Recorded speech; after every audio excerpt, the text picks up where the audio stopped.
We have two ways for cleaning our hands. 1. Washing with soap. 2. Cleaning with sanitizer. 1. Washing with soap. Make sure to be washing for at least 30 to 40 seconds.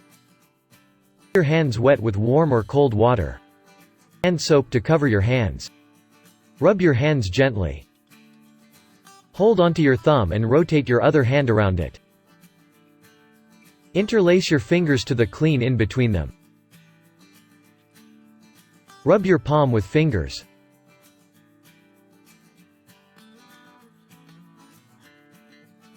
Rinse your hands thoroughly.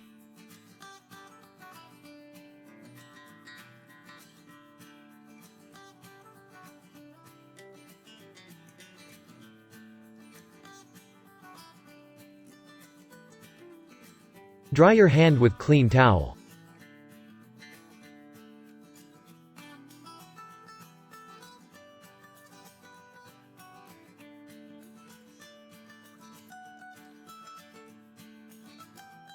Two. Cleaning with sanitizer. Apply sanitizer on your hands.